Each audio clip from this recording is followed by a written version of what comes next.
So I want to start by saying thank you to everybody who watched the first segment, and I'd like to ask you now to please share it and ask your friends to share it. It is the only way that what I'm doing here is going to have an impact.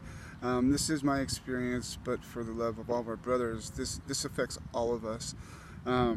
So thank you for your time, and please share everywhere. Our incident, you didn't investigate whether or not Mr. Strickland was even at the house at that time?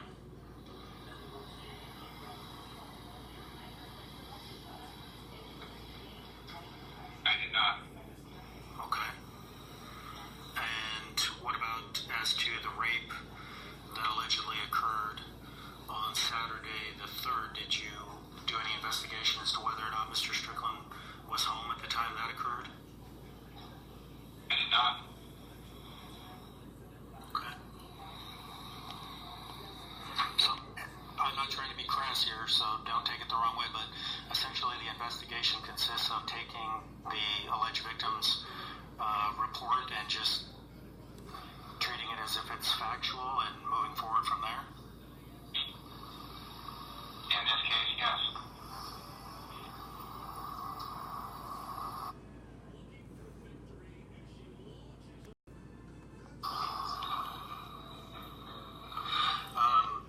I don't think I have any other questions at this point.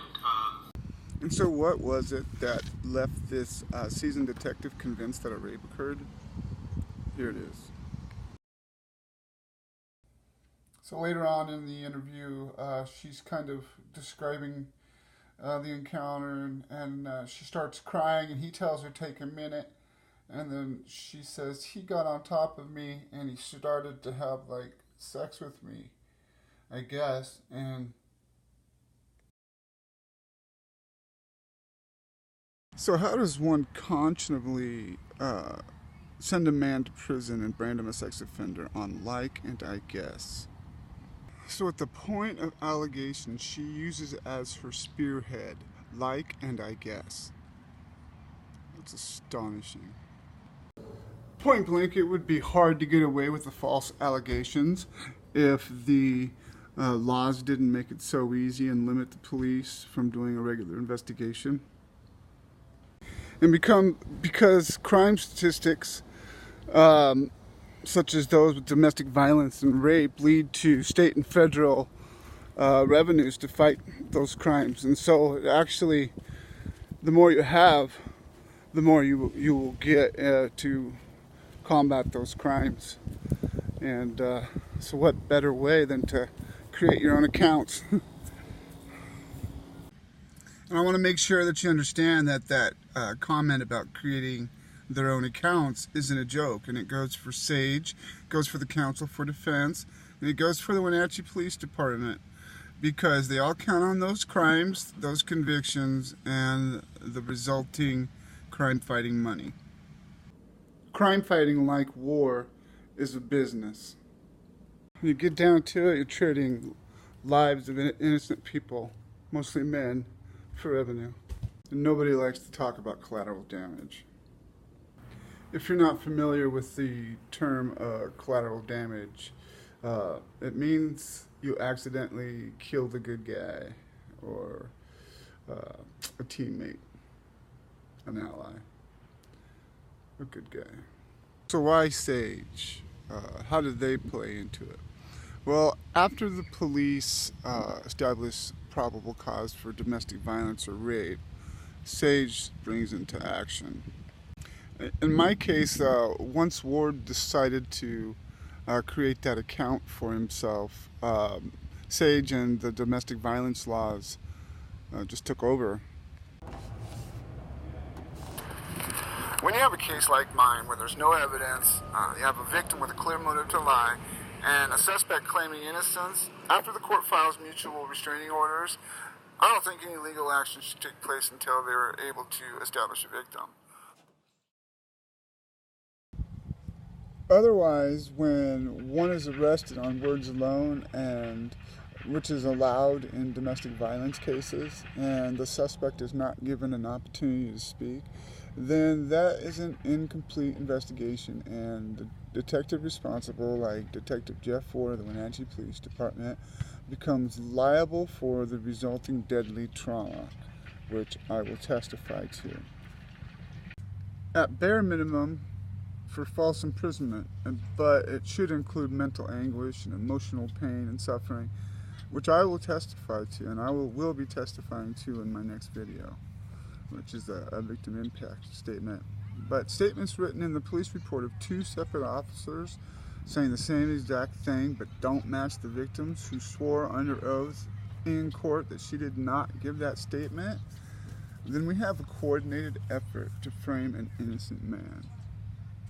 Boom.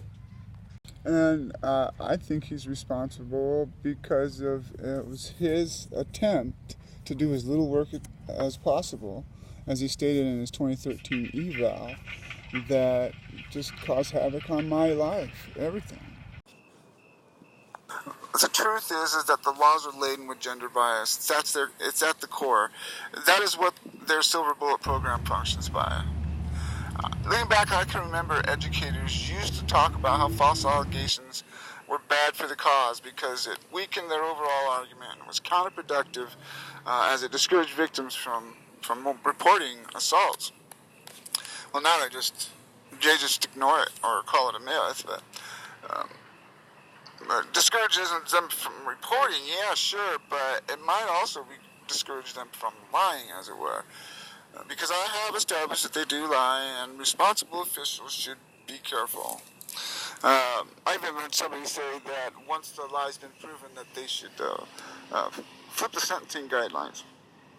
And lying should be damaging. It should be more damaging than it is, because as of now, men can be convicted without evidence. And under this governance and oversight by crisis networks and legal officials and the universal support for the female narrative, it creates a monumental obstacle that an innocent man has to overcome.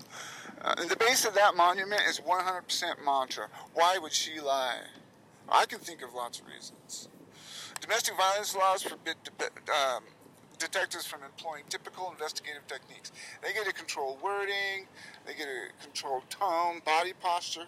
They basically obstruct the customary badgering that would occur in an investigation, questioning a person, a suspect, for any other crime. I mean, that is literally what makes the Silver Bullet work. The cops are the trigger, the counsel for defense is the hammer, the courts are the barrel, and the crisis networks are the gunpowder sitting right in there with the victim in the chamber. And once in, that victim couldn't get out of that chamber if they wanted to. They are locked in. And it's only then where they are threatened with jail if they lie or retract their statement. You cannot make the state look bad. There's no pulling out at the last minute. And when you have a public defender like Sunshine Poliquin, simply put, your life is in danger. And I stand as proof of that. Put it this way, the difference between a Tim Hall and a Sunshine Poliquin is the difference between going to prison and having the case dismissed on account that it was bullshit anyway. The public defender, you see, is paid by the state, and that's the same entity that pays the prosecution. I see a conflict of interest there. They say no. A real attorney is paid by you, and it's their job to figure shit out. Don't get me wrong, the public defender, you see, is paid by the state, and that's the same entity that pays the prosecution. I see a conflict of interest there. They say no.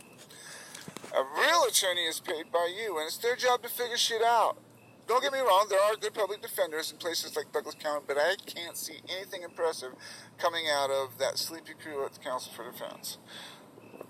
Domestic violence laws are a hellfire, and them and attorneys like Sunshine Poliquin to act as tour guides.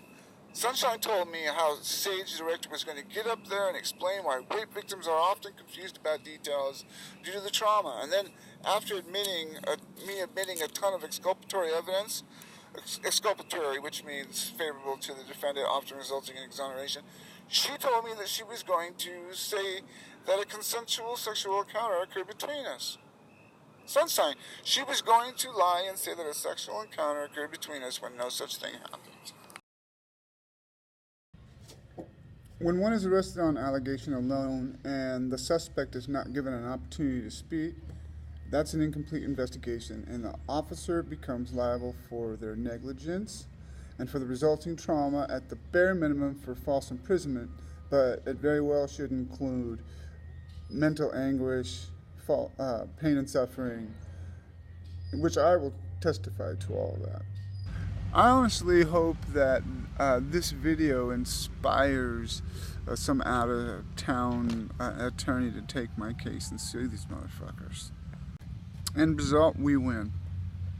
And so other than what was my public defender's obvious incompetence, fear was, S.A.G.E was there to promote the fear, and my public defender was there to administer it. I was told that director would get up there and explain why women would be confused about details due to the trauma, and after submitting a ton of evidence, much of it that I've shared with you, including those 4 declarations saying that I wasn't even in town, she was going to tell them that a sexual encounter occurred between my wife and that it was consensual. So she basically told me she was going to lie and say that sex occurred and thus a rape possibly occurred when no such thing happened. Fucking bitch. And I reckon you're going to want evidence of that. So, coming right up. Sunshine, after receiving the redacted police report from you, I noticed a clear problem with your story.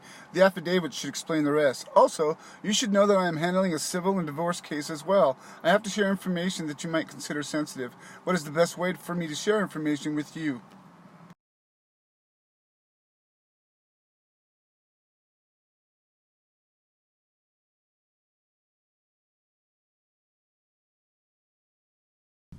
Once I received all the information of exactly what was being said by my abuser, I compiled information that included a very detailed timeline to let her know exactly what went down, and then I suggested other ways for her to defend me. And of course I gave her those 4 declarations of the people who said I was out of town when she says I was raping her. And then I got a response from my attorney, and this is it. At the top, Sunshine's talking about the quality of my witnesses and how their testimony would only be good if they were told a different version of events. Well, I had one person who had contacted Corey, the investigator, but 4 months in, he still had not gotten to her. And then, also, this wasn't recorded, so there were no transcripts. Further proof that she was just going to fuck off my witnesses. But here's the part that shocked me. In regards to our defense, the charges before you are, the sex was consensual. She said, there was no sex. Then she tells me here, Sunshine's defense rests solely with the state, your attorney, on strategy for the trial.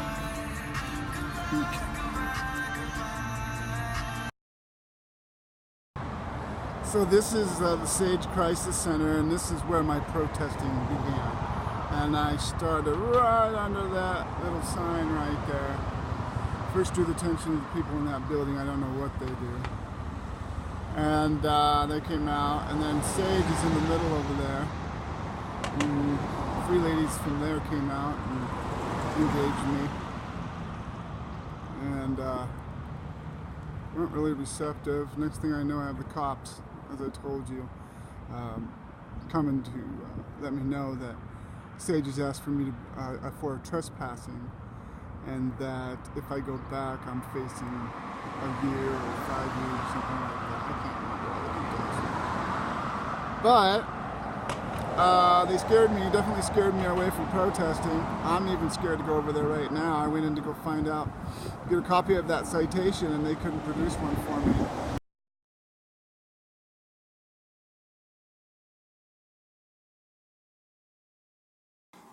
A check of our records has been completed, and it does not appear that we have a copy of the trespass notice on file here.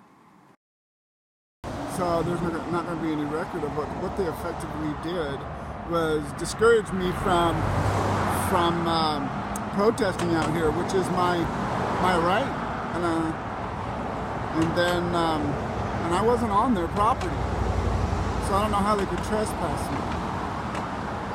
But Yeah, the cops threatened me with jail if I went back to this place.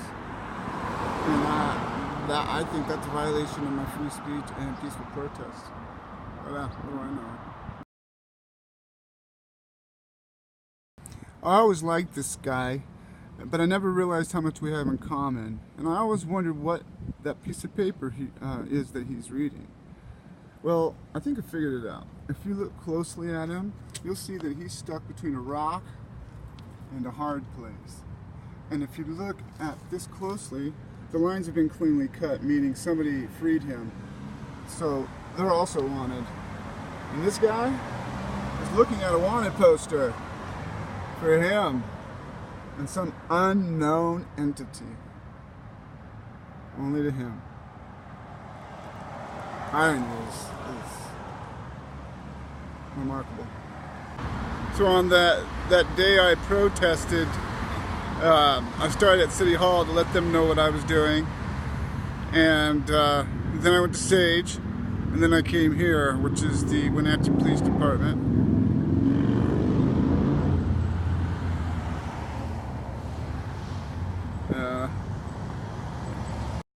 So after S.A.G.E, I came to this street corner and held my signs up because this is a very busy street and cars are stopped there for a little while, so they have plenty of time to read the signs. This is the alley that separates the old police station from the new police station. It was in that alley that Officer Ward had his altercation with his co-worker, and that was documented in his 2013 evaluation.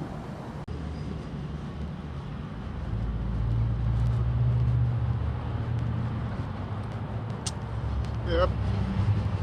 Just got right up to about this corner when I heard them shouting from behind, and I went back and joined them.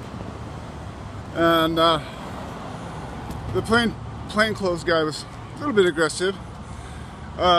He certainly was trying to get a firm message across to me. But when he told me to keep my hands in my pockets, that scared me for a moment. Because, I mean, he said whatever he wanted, and if he shot me in the street, he'd get away with it. Police union would save him. But anyway, as I remember, I'd walked past the alley and I was up there just ready to round the corner when I heard somebody semi-shout from behind me. And I turn around and I see two police officers, one plainclothed and one regular. And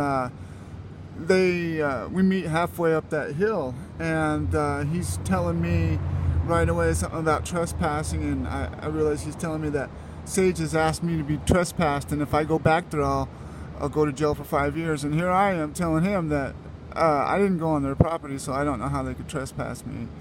And then apparently holding my signs, I must have put my hand in my pocket, and he said, "Take your hands out of your pocket," and he got all stiff like he was going to make a move on me or something. I'm like, dude, I don't even have to talk to you. But I did stay and showed him my signs. I let him read them all, and after they were done, I asked him if he wanted to take a police report.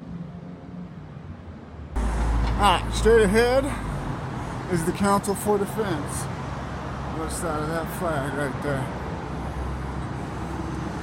That's another house of horrors.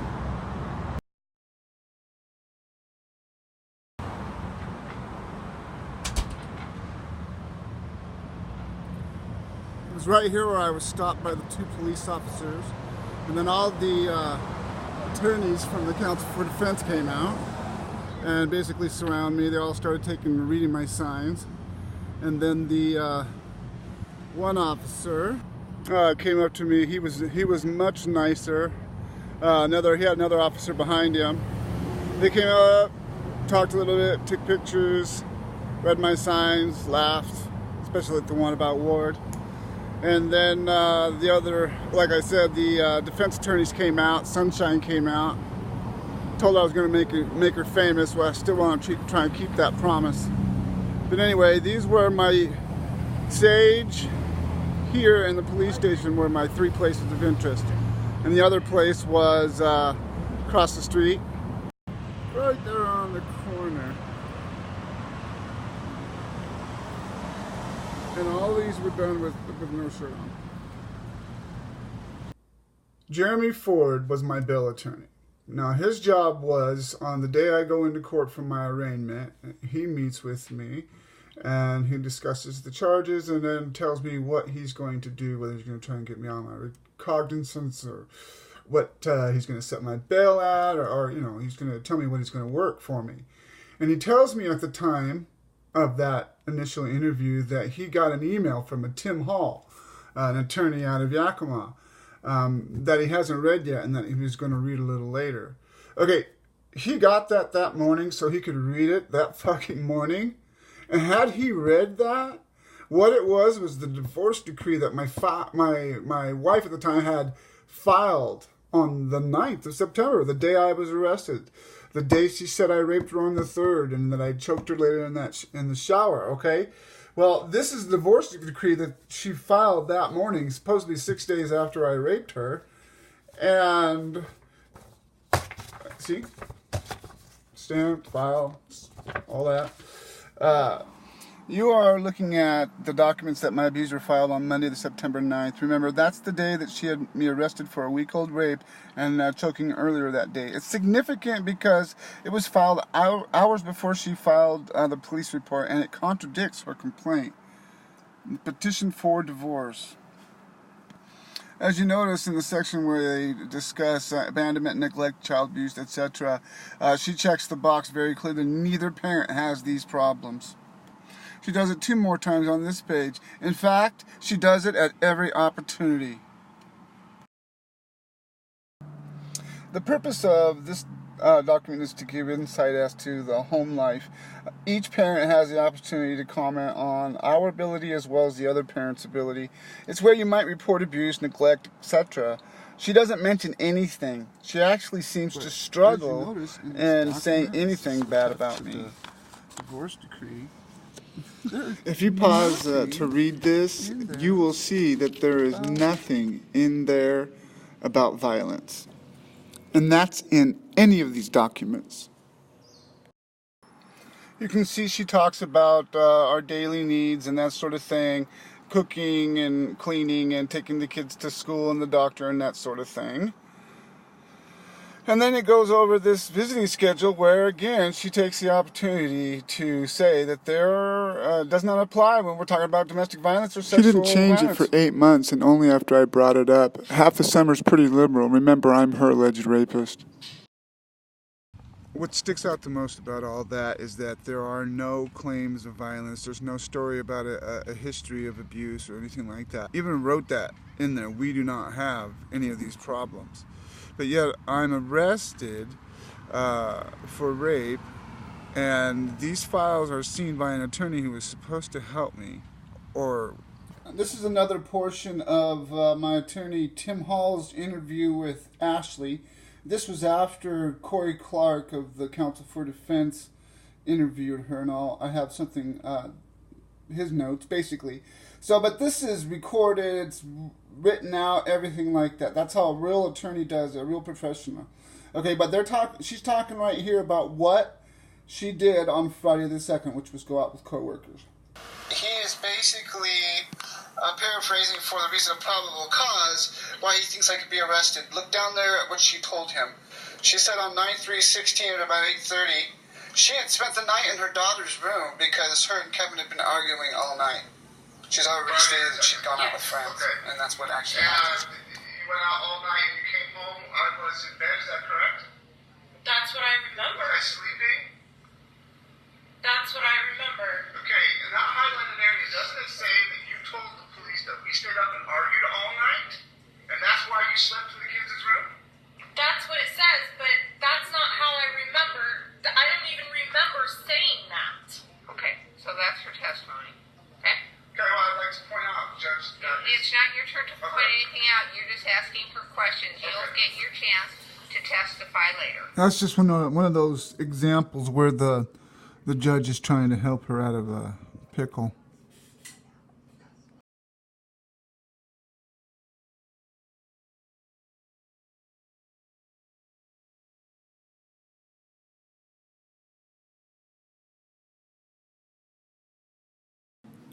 Next, you'll see the typed notes of Counsel for Defense Investigator Corey Clark.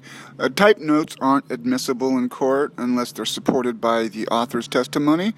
So that choice was both unprofessional and on purpose. Recorded statements are bad for lies. The next page, you are the detective. Knowing what you've heard, what is wrong with the liar's version? A little Jeopardy theme for you. No, she told the truth about going out with coworkers, but this time she changes the time of the assault, presumably to cover up her lies, since I had a house full of people in Waterville, Washington, saying I was with them during the previous time stated. So what does this mean? Well, it turns out it doesn't mean shit because nobody listened to it. But it does go to the point that she had so many inconsistencies in her story. She changes the time of the rape. She changes where she went the night before, what time she went to bed, where she slept. She says she slept in her daughter's room. The truth of the matter is that she came home and got in bed with me. I was already asleep in bed with my son. When I woke up in the morning, we were all sleeping in bed like we did all the time, every night, even when we weren't getting along. So the case was long and drawn out, and information was slow in coming, but every time there was a piece of relevant information, I would present it to my attorney. I would tell her how it was relevant, suggest how it could be used, what it meant. I mean, everything I could, just to, but it was like talking to a wall. This segment is again part of the interview between attorney Tim Hall and my accuser. They discussed the morning of September 3rd, and I sensed some chippiness on their side, but Tim knows what he's in for. It's a precarious position, as the victim's side can basically end the interview with a minor provocation. By judge's order, Tim couldn't re-ask questions for specific details about the alleged rape like Corey Clark did, and thus he would have to rely on Corey's notes. Somehow he was going to have to get more information and be delicate about it in the process, which is a thinking man's game that I'm not good at. Here, Joni's name is introduced for the first time to Tim. He was already well aware of her, but Ashley didn't need to know that. Ashley starts to get a little bit testy, but Tim gets the answer out of her anyway, and this is what Joni allegedly said to her. She asked me what I was going to do because Kevin was my husband and no one was going to believe her. And in this section, he asks her at the end of the interview about whether or not Joni ever apologized for doing that. As she responded with, "I think so, in my opinion." I think coming back to Joni was brilliant because once they stopped talking about her, Ashley let her guard down, and then Tim came back to it and kind of caught her off guard a bit. All right, here we go with the interview between Corey Clark and Joni Bush. It's about to get interesting. Okay, here's a disclaimer. These are the typed notes of Corey Clark, the investigator for Chelan County's Counsel for Defense. Okay, he's their investigator. He did an interview with Ashley, and with Joni, and didn't bother to record either one, so they're not even admissible unless he shows up to court to support them. This is page 2 of Corey's interview with my ex, and as you see, Joni completely contradicts Ashley's version. What day she was told, where the conversation took place, what was said. She even made Joni look bad by saying Joni advised her not to report it. Wow.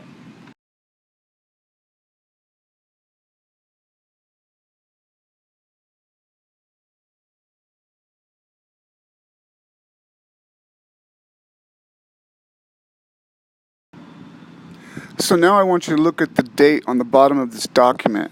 Take note of that, and then look at the next date I show you.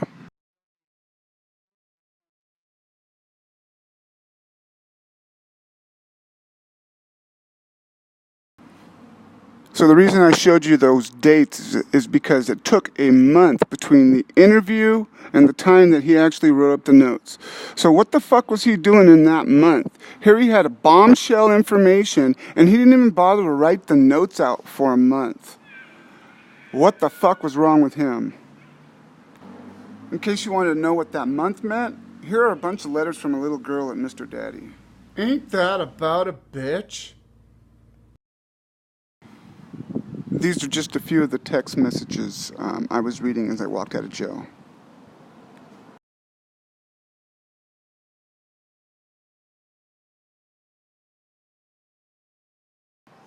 The words in this last text message are the same words she said to me the day of my arrest and the last day I talked to her as her father in her home.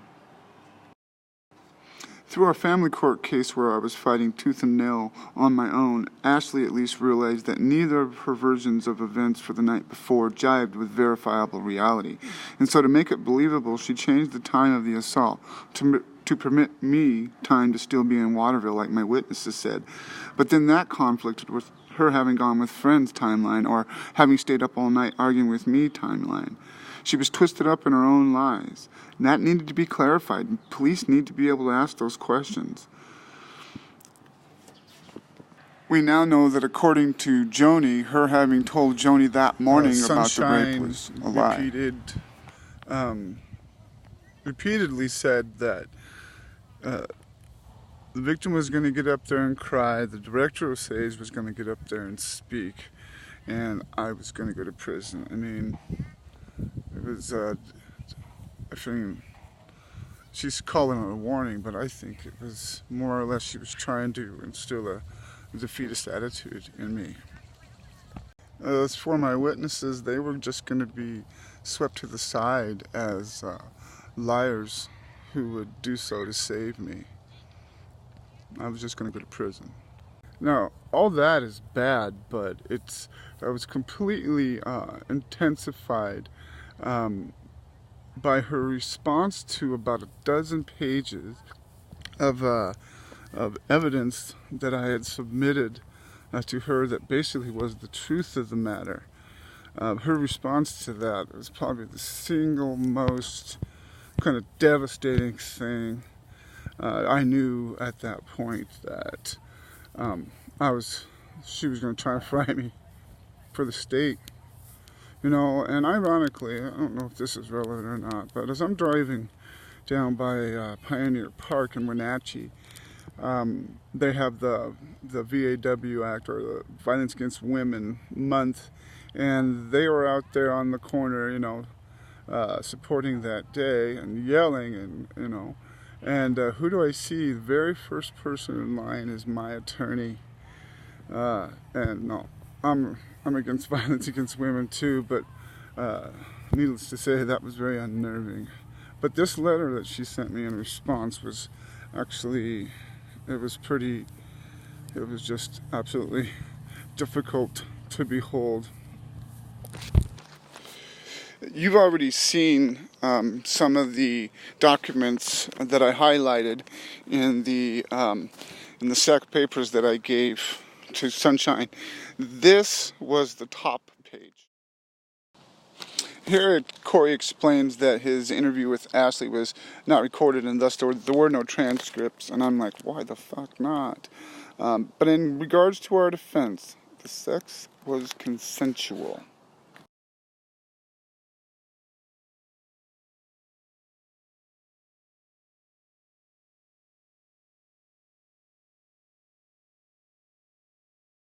Yep, you read that right. She was going to say that a sexual encounter occurred when one didn't. And then she told me that it was not my decision on how she was going to defend me.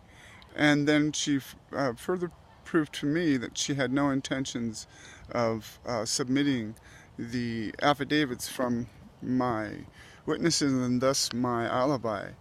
And I'm like, oh fuck, you know, I mean,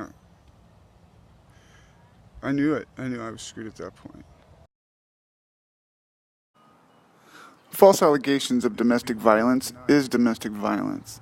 Cruelty to men by way of court systems, not laws, but court systems, is blatantly obvious. Never investigated and so never proven, and thus wholly denied. I feel almost humiliated by those who would cover their mouths and point and call me a myth, all the while ignoring me as a crime victim, silencing me into the acceptance of my victimization? And why? Go ahead, run some scenarios with what I've shared with you so far. See if you don't end up drawing similar conclusions. I feel it is because the laws do not support men with the same decency as they do women, because it flips the operation on end. What does it mean when a man with no physical injuries asks for support from an organization like S.A.G.E, when his size, strength, and genitalia is enough to arrest him on probable cause? Words as evidence? That and a little gender discrimination, some tears, and you are fucked. It's especially hard for organizations like S.A.G.E to admit that their blind support of the storyteller was wrong. So on that day I protested, I started at City Hall to let them know what I was doing. And then I went to S.A.G.E, and then I came here, which is the Wenatchee Police Department.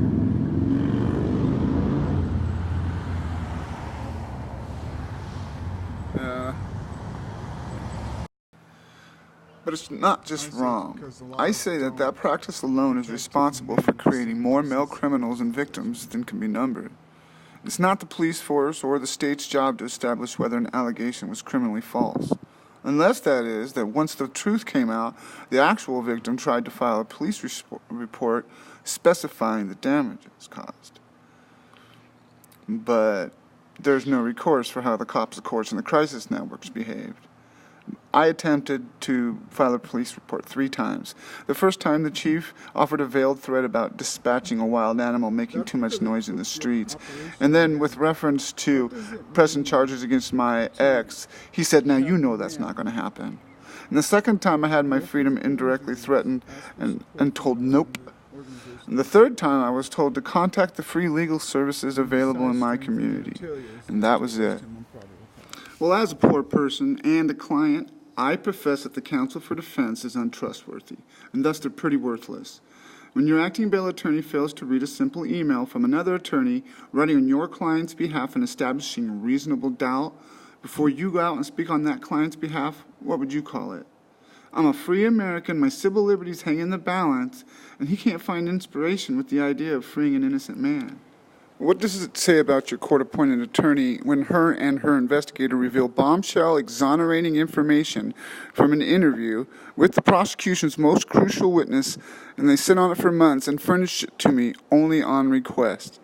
All this when he or she could have very well just recorded it verbatim.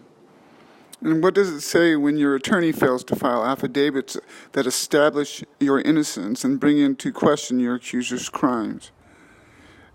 To me, that brings into question the actions and intent of my attorney. Sunshine's written statement saying that her planned defense was to lie and say that a sex act occurred between us and that it was consensual, when the victim's very own metamorphic timeline makes that act impossible, from any angle you choose to look at it.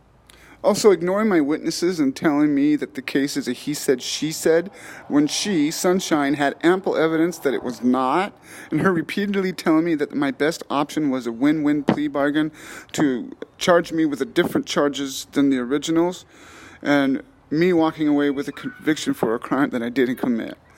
You see, a plea bargain covers their tracks perfectly. In the eyes of the world, you are for the time being a criminal. After all, you took the bait and accepted the plea bargain, perhaps for fear of receiving worse, but you effectively erased their crime against you and closed the account. The convicted gets credit for time served, a modest fine, because you are purchasing a guilty plea.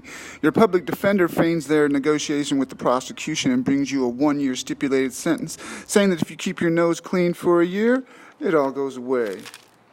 It's very convenient. When the police approached me with no citation, telling me that I was trespassed from S.A.G.E and threatening me with arrest, they were working in conjunction with S.A.G.E. They knew I hadn't trespassed, but they said it anyway. Sound familiar? Again, no record of that citation was ever found. It begs the question, why would the police threaten my freedom for being there legally? I wasn't being aggressive, I wasn't swearing or threatening violence. I was being a wounded man, visibly angry, agitated, and vocal, carrying signs, shirtless in the freezing weather, practically begging for help. It's because all parties that I've been talking about do not identify with male victims, especially one of my particular circumstances, raked through the coals of hell whilst being innocent and provably so. It's not my fault that they were ill-equipped to see a male victim or identify the signs of a grown man who's experienced domestic violence. I can tell you that it often manifests itself in signs of anger and aggression, which works fantastically for their finger pointing and for their conviction machine, like lube to the cogs. Now perhaps you've realized, and if not, I'm here to tell you that you framed the wrong fucking man. So now what we have here is an honestly angry person with nothing left to lose and nothing more beneficial to society to do with his time. And I'm sure there was the thought that I would just jump right up and start chasing the American dream again. And those thinking people would be right. My American dream now is justice. My hope is that somebody sees these videos and offers to help. It all starts with one person standing up. And if you won't help, at least you've had a chance to hear the truth. You know, I almost completely forgot about this. Please listen. So, what would I have done with these services should I have received them as being a domestic violence victim? One thing's for certain is I would have tried to get some sort of emotional support, some sort of mental health. In fact, I did do that. I did that for myself, but of course I'm not eligible to get any sort of counselors or anybody try to talk to me. I mean, the counselors I had wanted nothing to do with what because as far as they know, I was a rape suspect, and, they're not supposed to question women and the current narrative and all that stuff. So, yeah, I was just talking to a wall. But I want to tell you about the first time that I actually reached out. I was having a breakdown. I've been going, I don't know how many times I'd broken down, jeez. I really felt like I was, very unsteady, not getting along with people, was really worried, if I might have an encounter with the police, what might happen. I built up a little bit of, emotional resistance to them, mental, I don't know what you call it, but anyway, so I go into my doctor and I ask for an evaluation, and she brings me and talks to me, and she walks me across the parking lot to basically the emergency room, it's the mental health area, and starts telling them her concerns about me, and they're like, okay, well, we'll take it from here, and she leaves, and she's very concerned. Next thing I know, I have a guy there who says he's from the courts, and he starts talking to me, and the first thing he does is start breaking all kinds of mental health protocol. He played down what was going on, telling me that I didn't want to hurt myself, compared my illness to other people's, talked about his cancer, and how even at his worst he didn't want to die. I mean, these are all things he said, and he didn't write anything down. But anyway, he ended up telling me to leave. I basically left without any help. And that guy was from the Catholic Family Services. So, I don't ever know what happened to that guy, but what he did to me was wrong. Oh, here's the worst thing he did, is he told me that it was his job to come in and interview anybody who was going to be involuntarily admitted into the psych ward. And I'm like, whoa, dude, what are you talking about? I'm not involuntarily. I am here voluntarily, and blah, blah, blah. He's like, oh, like it was a mistake. Dude, anyway, I couldn't get out of there fast enough after that.